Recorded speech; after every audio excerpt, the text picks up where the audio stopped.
And today we have Julie Fessmire. I was just talking with her about her background. She not only has a PhD in English, but she has a law degree and she practiced law for a period of time. And now she is going to share her love with the Parthenon with you. Julie? Thank you so much. Thanks, guys, for having me. And hopefully I can figure out how all this works. And I love it because I can hear myself. This is great. Okay, here we go. The Parthenon sits, the original Parthenon, of course, in Greece, sits atop the Acropolis, the literal meaning of which is high city. It is about 490 feet into the air, and it's got sheer sides on all sides. You can only go up from the west side, and even that is rather treacherous. Anybody, and I know Tracy has done this, I think, anybody who is, how many people have been to the, yeah. If you go up the west side, if there's any water at all, you just slip right back down. So it's really quite a remarkable experience. But, there you go. So here's the Parthenon, and the original one, and here it is again. The Athena, which we're going to talk about in a minute, and the Parthenon were built by Pericles in the mid-5th century BCE to celebrate the defeat of the Persians. The Parthenon is made of Pentelic marble, which is absolutely gorgeous, about 22,000 tons, hauled from Mount Pentelicus, which is a feat from itself because it's 10 miles away. And Christopher Hitchens, in his book on the Parthenon, says that the Parthenon is unique because though ancient Greek did have slaves to some extent, this masterpiece also represents the willing collective work of free people. What he doesn't go on to point out is that free people means aristocratic men. So it's 25,000 out of 200,000 men in Athens. So, a very small portion. And under Pericles, citizenship was the most restrictive. Mary Beard points out that Plutarch's general description of Athens in the 440s was a highly planned, centrally directed program of public works. And she says it may be misleading because the Parthenon, we don't know, because we don't have that much evidence to support a lot of our suppositions, but it had to be an extraordinarily expensive build, and it could represent a misuse of public funds, but we shall see. It could have done, misuse of the empire. And the Parthenon itself, and we'll talk about this in a minute, has taken a number of hits over the centuries. And Mary Beard, again, argues that the uncomfortable conclusion is hard to resist. If it had not been dismembered, the Parthenon, so many times, it would never have been half so famous. But we have one. And as I always tell my tour people when they come, ours has a roof. So there you go. 480 BCE, the Persians destroyed the Parthenon, even before it was completed. Pericles rebuilt the Parthenon, supervised by Phidias, who also designed the Athena, and the work continued for quite some time. In the 3rd century, a Germanic tribe attacked Athens and burned the Parthenon and destroyed the Athena. And then in the 6th century, the Greeks converted to Christianity, and of course they destroyed anything that looked pagan. So if they couldn't make any of the images of Athena look like the Virgin Mary, they got destroyed. So, yeah, a lot of hits going on there. Let's see if I can do this.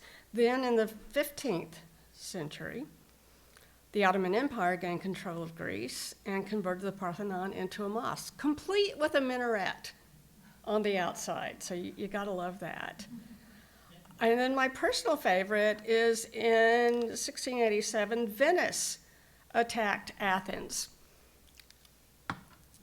Those of you who have been to Athens know that it is a wonderful gateway to the Mediterranean and trade routes to Byzantium, which everybody wanted to control, right?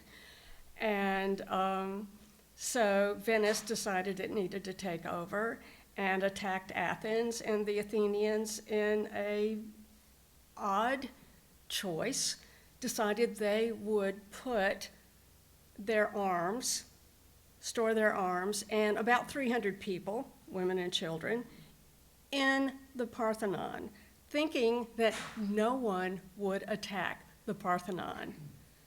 Very wrong. Of course they did.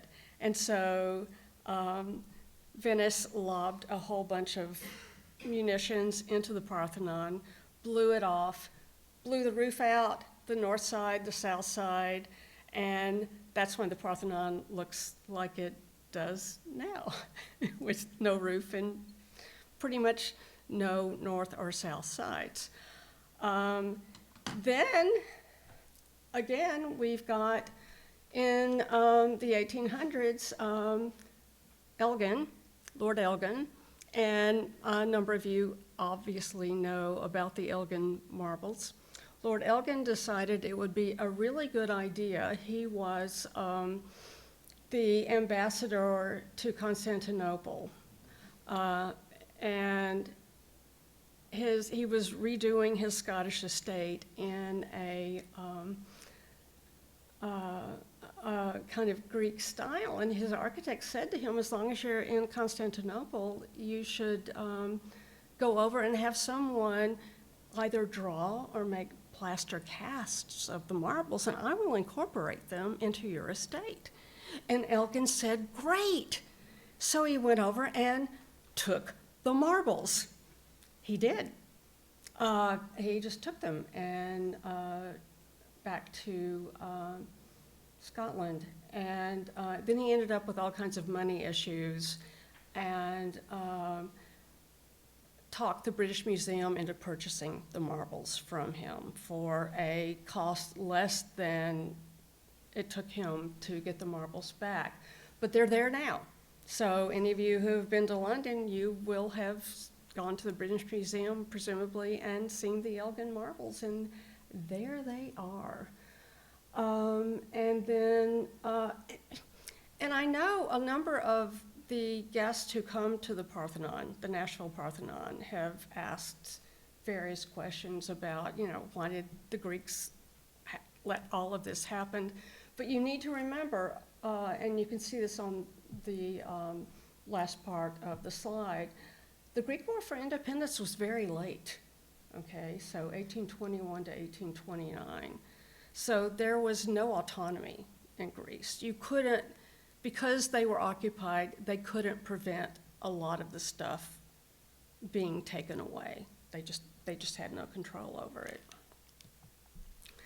And here's what it looks like now. Very attractive, yes?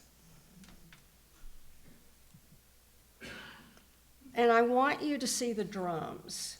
One of the things that we're going to talk about in a minute is the drums. The drums are stacked up to make the columns. And you need to know that they are little bitty pieces that are stacked upon one another.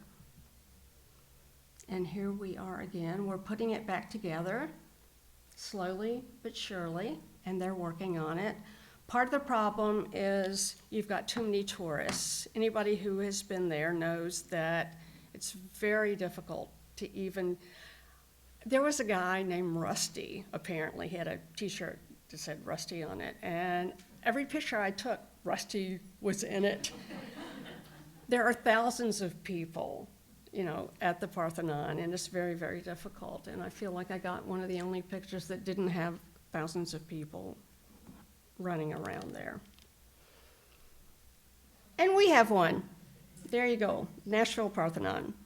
And there it is. It has a roof and everything, and there's the columns, and they look incredibly symmetrical, don't they? Because we're going to talk about that in a minute as well. Very straight lines, because the Greeks had figured out early on optical illusions. And because the Parthenon is so large, they had to figure out how do tiny little people looking up at the Parthenon not see the way that the structure will look distorted. So they built into the columns and the way the columns lean, the idea that people would be looking from a small distance. So every single one of the columns is leaning between 1 inch and 1.5 inches towards the center. And actually, if you could build them up, right, as far as they could go, they would meet about 1.5 miles over the ground. But that's the only way that you can make them look symmetrical. And so that's what the Greeks did, and that's what the Nashville Parthenon has done. It was built, and this is the important part for you guys because you're into Nashville history. Nashville has been known as the Athens of the South because it was a center of culture and commerce. There were well over 20 colleges and universities. There is the proximity to waterways and railways, so center for commerce. And the original Parthenon, built for the centennial, was only a replica from the outside. The inside housed an art gallery. And then also what I have here is you can see the pyramid. That was Memphis's contribution to the centennial celebration. It is now on Mud Island. And my brother, who lives in Memphis, tells me that it houses a Bass Pro Shop. So you'll be delighted to know that you can go to Memphis and see the pyramid, because they took it back, and go to the Bass Pro Shop.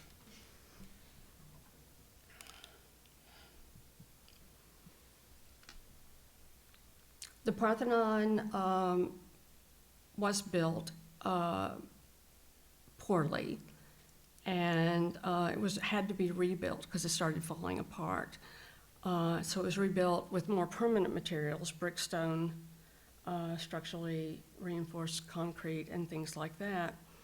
But you know, the nice thing is it's still an art museum, and it still has a permanent art gallery in it in the bottom, for those of you who've been there. There's a wonderful collection, the Cowan exhibit, of late 19th and early 20th century American paintings. Our Parthenon had some issues as well. I don't know, those of you who remember in the 80s and 90s, the Parthenon was closed for quite a period of time because somehow they managed to build the columns without properly treated rebar, and they started falling apart. So that had to be torn down and redone. But the restoration is now complete. And so there you go. There is a wonderful book on classical Nashville by various people focusing on the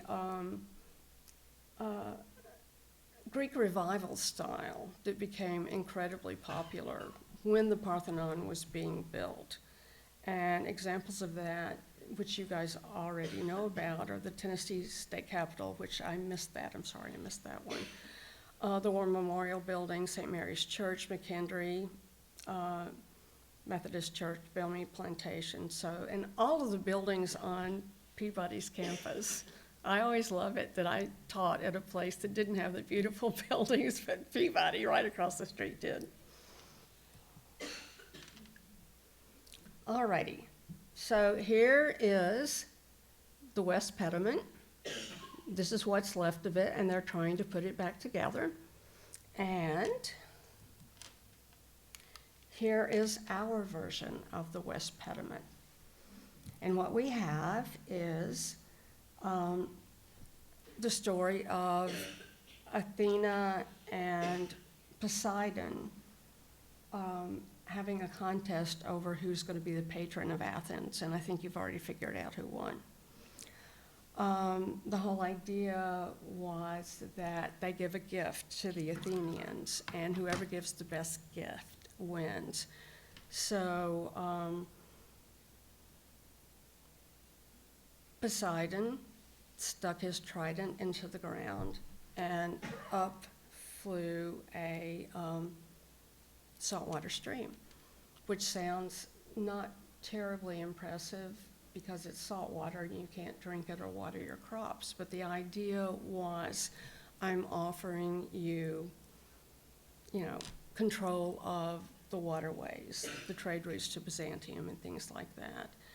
And then Athena actually sticks her trident, her spear into the ground, and up sprouts an olive tree. And the olives are extraordinarily important.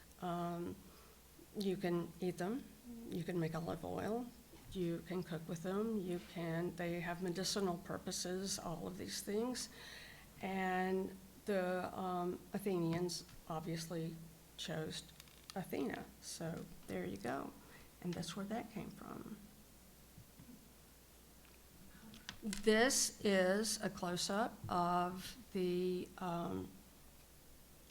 pediment with the contest. And here are olive trees, because you need to see olive trees.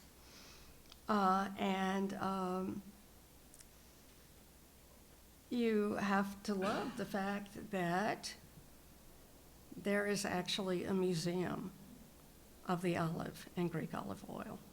It's near Sparta. It's right across from the soccer stadium, so you can go learn everything you need to know about olives and then go watch a soccer game. Here is the east pediment. The Greeks always entered their temples from the east side. Here's our east pediment. The metope, which is, I have a little pointer thing, and maybe I can use it, the metope, which is kind of right there, would have had gods and giants on it.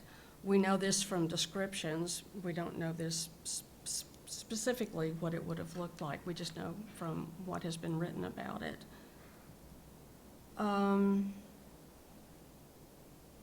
And one of the things that I always do when I take people on tours is, I don't know if you can see it that well, but let's see if I can get this. Right here, if you look at the opening that's made by the columns, it's a Grecian urn, actually. This is the East Pediment marbles, the birth of Athena, and I think it has to be from Hesiod's Theogony, because you've got the birth of Athena happening here, and the idea is that Athena is born out of Zeus's head. Yeah, it's great. So you've got Heracles on the left side of Zeus with his axe, and the idea is Zeus was enamored of a minor goddess of wisdom, Metis, and when she became pregnant, there was a prophecy that if she gave birth to a son, the son would overthrow the father, and so he just, he's Greek. It's what they do. He swallowed her. And, yeah. And so at some point, Athena emerges from Zeus's head, fully grown, fully dressed, fully armored, all of these things, and there she is popping out.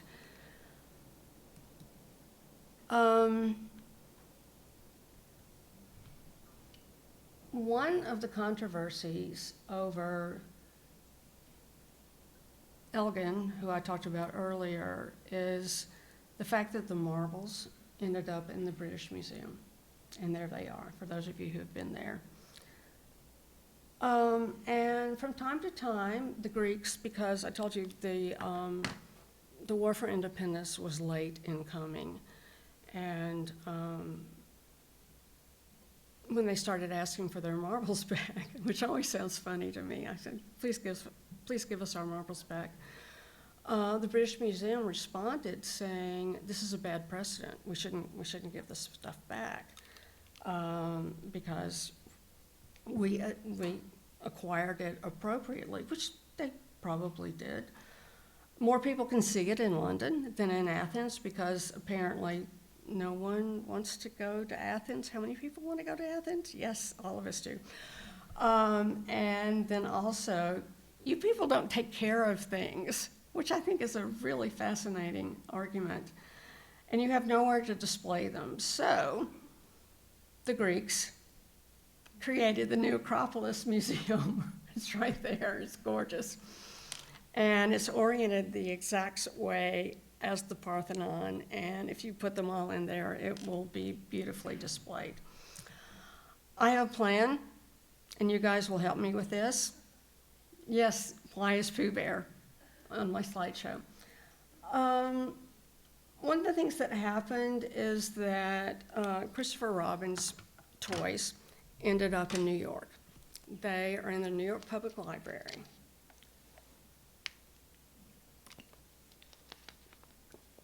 And an ambassador from England saw them in the library and said, oh, no, no, no.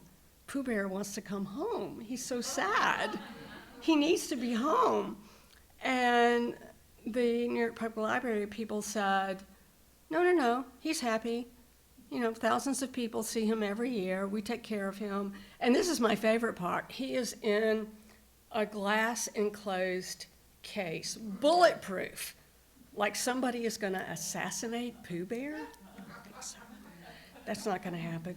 But my plan, and you guys will help me figure out how to do this, is we somehow persuade the New York Library to return Pooh Bear to the British Museum, and then the British Museum in return will return the marbles, right? To Greece, and everybody will be happy. I will be happy. So there you go. We'll figure this one out. This is very random and strange, but this is my Athena, my Playmobil Athena, and she's hanging out over I thought she was really good. We've got all the parts. I think Playmobil does a really good job. We've got all the parts. We've got the Medusa on her shield, and we've got the snake, Erechtheus, who is appropriate. And we have, one of the things that we don't have in the Nashville Parthenon is an owl, because Athena is the goddess of wisdom, and she's always associated with an owl. And one of the things that Alan LaQuire did when he did his particular Athena, because he couldn't find any evidence of owls on the original Athena, the Greek Athena, he put little owls in her earrings, which I thought was a really cool thing to do. So there you go. And there is our Athena. Our Athena, she's the goddess of prudent warfare in this particular rendition, because you can see she has the spear and the shield and all of those important things. She's got Nike in her right hand, the goddess of victory and tennis shoes, apparently. Several people will remember the original Athena before she was gilded, and there she is. She was not gilded until, let's go back to here. She was not gilded until about 2002. That it was very expensive to actually raise the money to have her gilded. There's 8.5 pounds of gold leaf on her. And here she is again. You can see Nike a little bit better here. And these random people who are in front, I mean, where did these guys come from? There's the Athena up close. And I don't know if you can see very well. If you look at her earrings, you can see that the owl is there. But the original Athena was ivory and gold plate. Ours is plaster and gypsum over chicken wire. She was eventually gilded, as I said, 8.5 pounds of gold leaf. And the original Athena would have had semi-precious stones. Ours is just painted. The shield is really important. This is the inside of the shield, and it's the Olympian gods led by Zeus versus the giants. And then the outside of the shield is the Greeks versus the Amazons.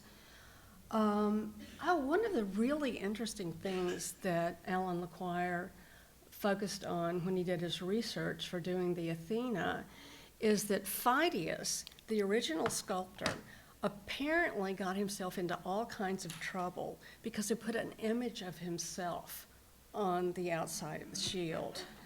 And he also embezzled, apparently, a lot of money. But mostly people were offended that he put himself on the outside of the shield. I'm thinking, well, money's got to be. But anyway, if you look at this image up here, the guy who looks like he's going to throw a boulder at you, that apparently is Phidias. And Alan felt that that was a very interesting part of what was going on. So one of the things that he did was, he had to have, there's a description of the gods and goddesses that go across the pediment at the bottom of the Athena. But he had to have faces for all of these gods and goddesses. So in the tradition of Phidias, what he did is we've got the Athena. That's Alan's wife. That's her face. And to the right of Athena is Hephaestus, who is Alan. And so and he put various faces of assistants and other people that he knew, various board members and things like that on there, which I think is just a very fun thing to do. And there's the Athena again, yay. And there's this random person who looks vaguely like me. This was during COVID. And what we have here, and this is important to focus on, the Parthenon had no priests or priestesses associated with it. Nobody went in. It was just there. It was a monument to Pericles. And there was an Erechtheion, which is where there was an olive wood sculpture of Athena, and that's the Athena who was worshipped. So all of the gifts that were brought to Athena were put here in the Erechtheion. And these are the caryatids, the women who are, the columns. And what would happen is the priestesses who were in charge of this, at the end of the day, would take all the gifts that were brought to Athena and put them in the treasury of the Parthenon.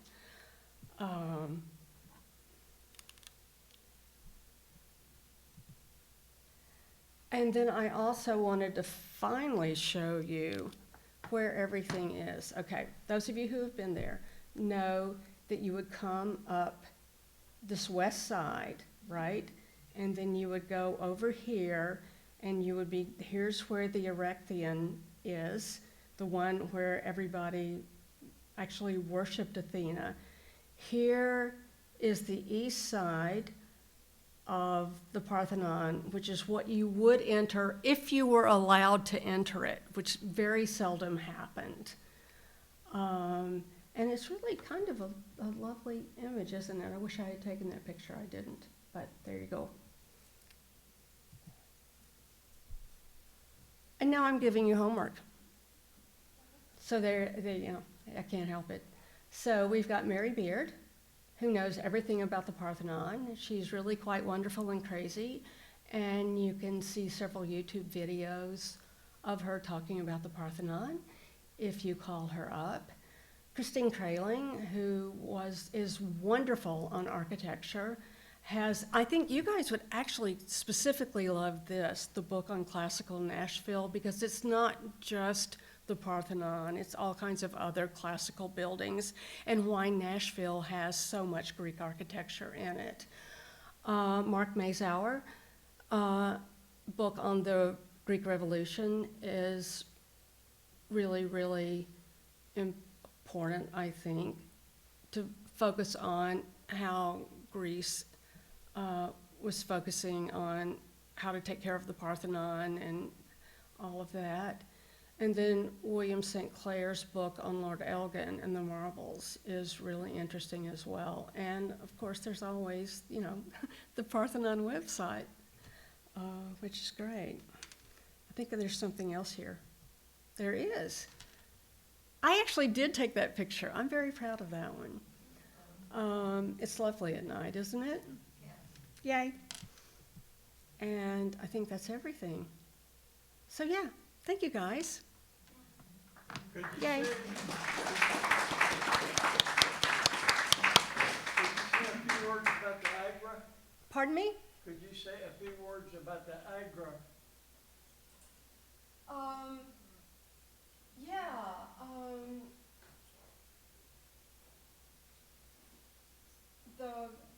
At the bottom, Yeah. right, yeah, so there were a number of, you may know more than I do about this. I doubt that. I find it kind of interesting, No, it is interesting because there were all kinds of growths and things like that around the bottom. Tracy, you may know more about this than I do. Well, it's basically a marketplace, Yeah. and with some residences there, so that's where Barbara Sacurgis concentrated her. Barbara Sacurgis was one of the main archaeologists who worked there from Vanderbilt, Okay. and she and they discovered more daily life type things when they were working down there, food preparation and storage and things like that. Yeah. But it's that's where our term agoraphobia comes from. Fear of the marketplace, fear of buying Yeah. from the agora. You know, that's where I got all of, I saw Miss Barbara. That's where I got all the information from. I just go sit in Barbara's office and say, tell me all the things that you know. If I wasn't sitting in your office saying, tell me all the things that you know. Yeah. But yeah, yes. You mentioned at the beginning another book by Christopher Hitchens. Pardon me? You mentioned a book by Christopher Hitchens. Yeah. What's the title? Well, let's go back. It wasn't on your list. It should have been. Let's find out. It's called The Parthenon Marbles, The Case for Reunification. And he makes a very passionate plea to get the marbles out of the British Museum and back to where he thinks they belong. And I don't know, I mean, how do you guys feel about this? I actually think they should go back. One of the things that the Parthenon, our Parthenon, did is we had a number of Mexican artifacts that were donated legitimately, not illegitimately taken. And one of the first things that our Parthenon Parthenon did was return them. They need to go back. They need to be where they came from. They need to be in their proper location. And so the argument is, and it's been going on for several years. And I thought, this was probably about 2.5 years ago, I thought they had worked out a deal where they were gonna trade back and forth with the British Museum. It would be for a certain amount of time in the British Museum that the marbles would stay, and a certain amount of time in Greece. And then the negotiations fell apart. And so they're still hanging out in the British Museum, and I don't know how you guys feel about that. You know, I'm with my whole Winnie the Pooh thing. We'll give you Pooh Bear back, and you give us something back. I may be remembering this wrong, but hasn't Cairo been, when they built their new museum, haven't they gotten a lot of Egyptian things back from the British Museum? So they let those go, but they won't let the other stuff go? They do not want to give back the marble. And, you know, Well, the it's thing is, really they got interesting. Egyptian mummies and everything else too, so. Mm-hmm. And all this, yeah.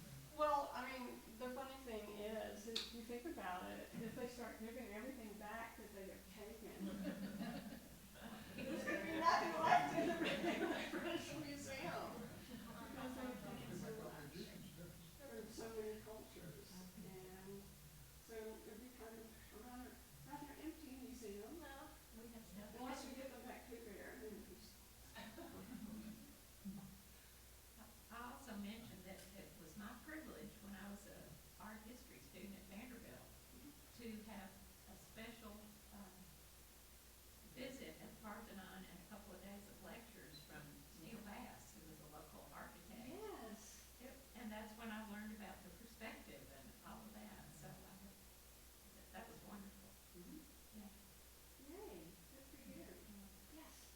You'll have to forgive me, this is a memory, I apologize for sharing it.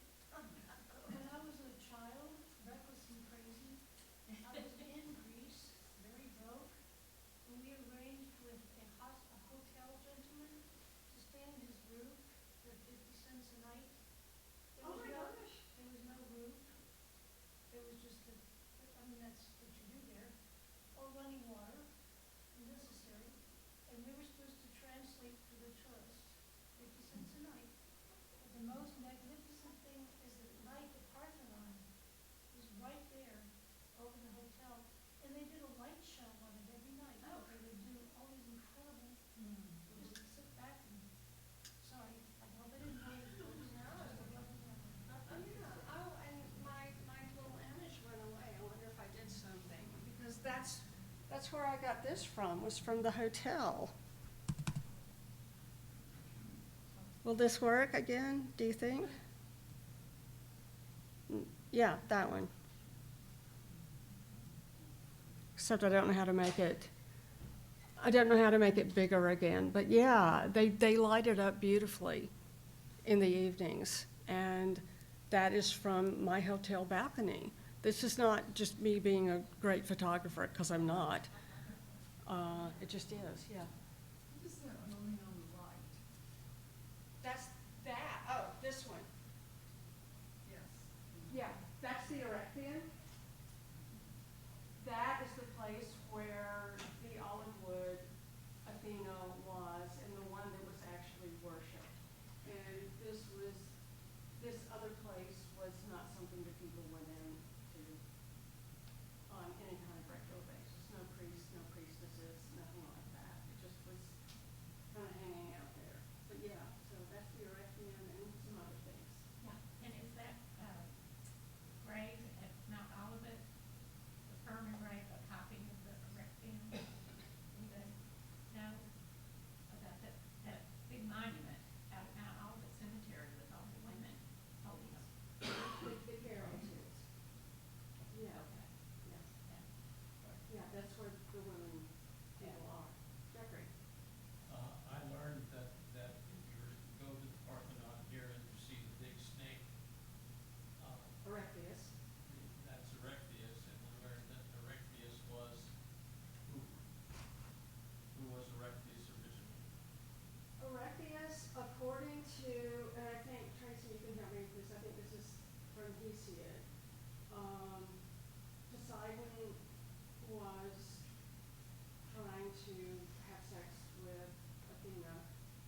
who rejected him, and,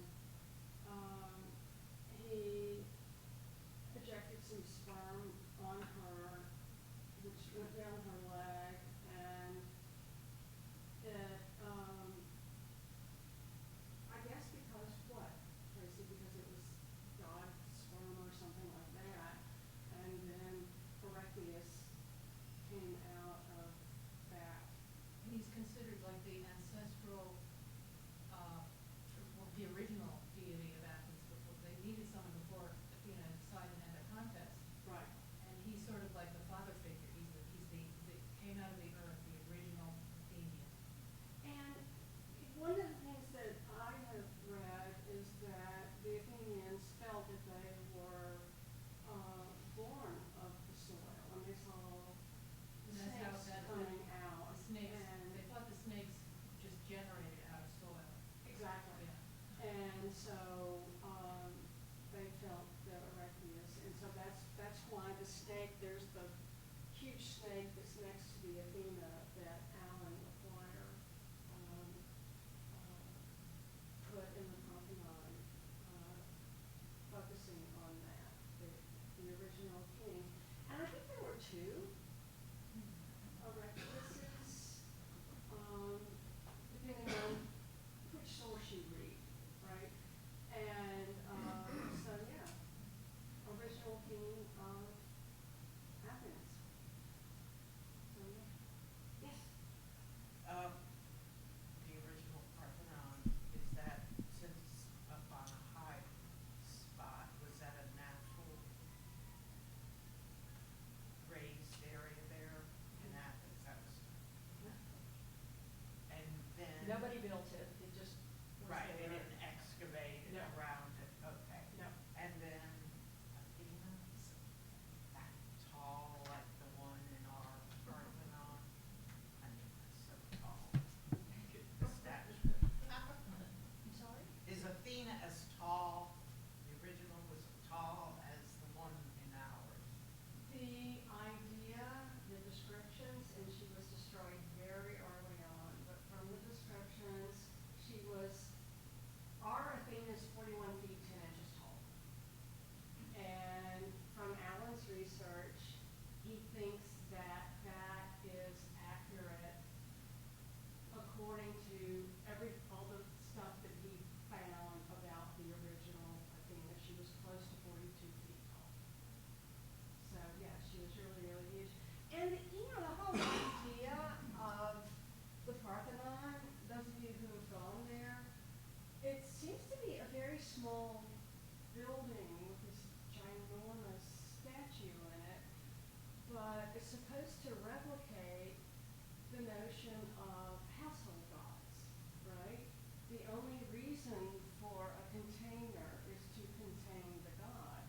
So Athena, I mean, if you go to the Parthenon, you will see that there's only something like 14 inches between the top of Athena's helmet and the ceiling. She takes up a lot of space, right? And sadly, I can't get anybody in the Parthenon to fill the naos with the water. It's like, really? Don't you, Tracy? We're gonna work on this. We've got to fill this thing up with water and have her reflected, don't you think? Yeah, because imagine if there were any ripples in the water reflecting up on her, it would look like she was moving, speaking, Exactly. yeah. Exactly. We got to do this thing. Okay. We're gonna work on it. I'm working on it, but everybody looks at me like I'm crazy. But anyway, yes. Well, since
close to 42 feet tall.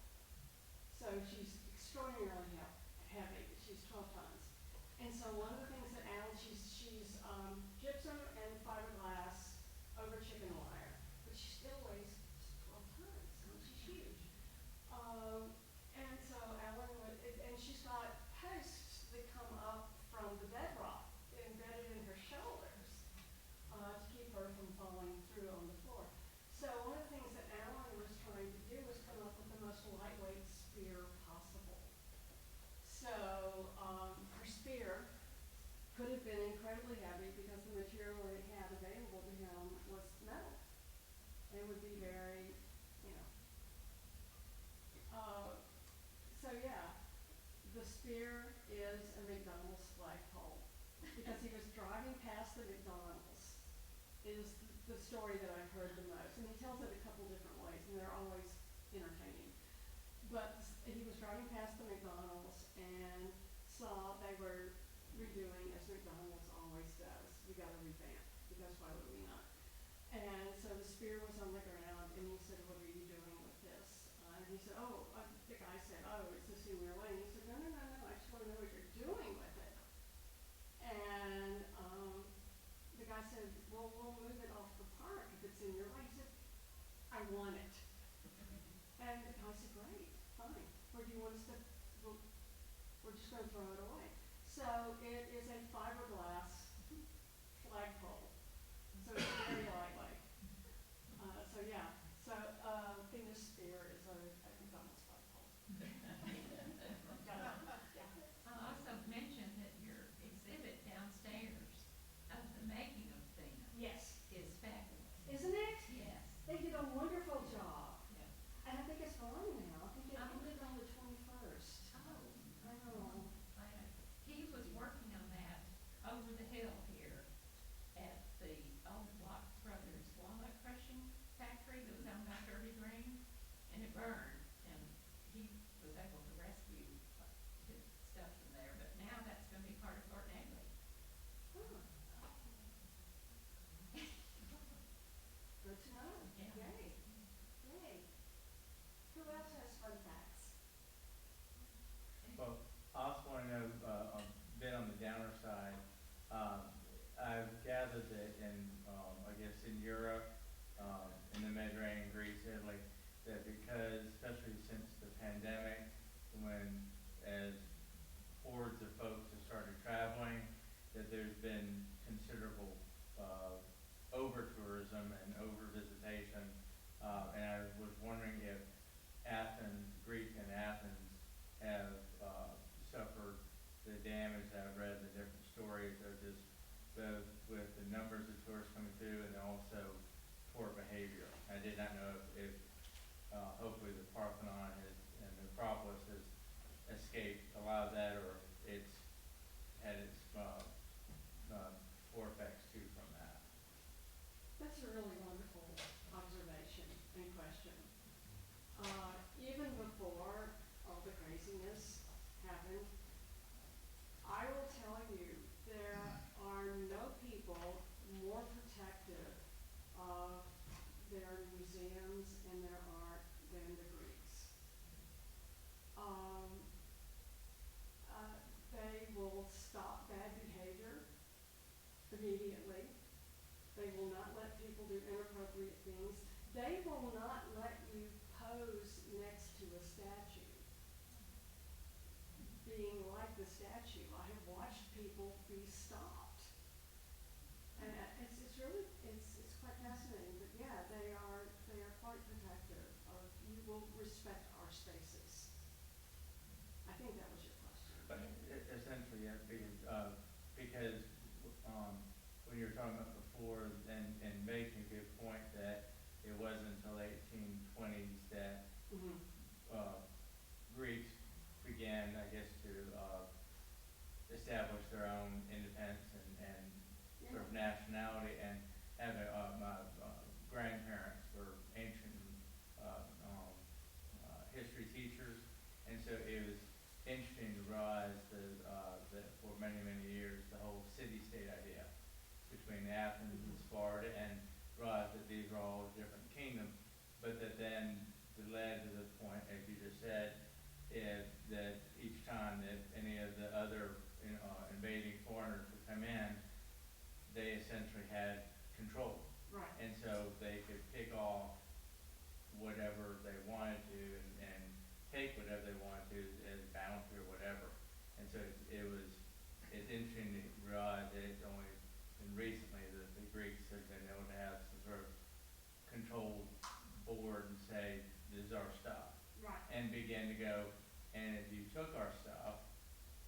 like it back, can we start a process of that? Whether you listen to us or not. Yeah, and I'm still, I have not heard anything, because I talked earlier about, the marbles. And they're always, depending on what side you're on, they're either called the elder marbles, if you think they get to stay, Yeah. right? Or they're called Parthenon marbles. Right. I kinda like the Parthenon marbles. Christopher Hitchens basically calls them the Parthenon marbles. Yeah, it's gonna be interesting to see what happens, because the negotiations just broke down at some point, and I haven't heard anything, I don't know, Tracy, have you? I haven't heard anything for the last 2 years as to what happened, with those negotiations, so we will find out, but yeah.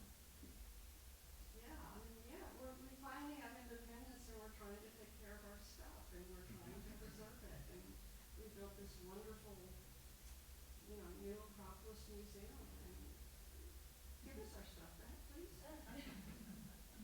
And it's gonna be gorgeous. I don't know if any of you have been to the new Acropolis Museum, but it's oriented the exact same way as the Parthenon. It's glass encased, and so the light, obviously you can't put the marbles back in the Parthenon. People will touch them, do bad things. But if they're in this wonderful glass encased thing, you've got the light coming in the same way it would in the original Parthenon, and you could see them the way they're supposed to be seen. So, yeah, that would be nice. Julie, you have another question back here. Yes. I was gonna tell you, the Greek architects did several things to make objects pleasing to the eye. And the columns are slightly tapered towards the middle, Yes. or otherwise they would look bulgy if they were straight up and down. It's about, and our Parthenon does that too, it's about, like 2/3 of the way up, they start going outwards, because otherwise they would look like they were caving in. You're absolutely right. And the Greeks figured this out early on, and that's why they wing the way they wing, and they're built the way they're built.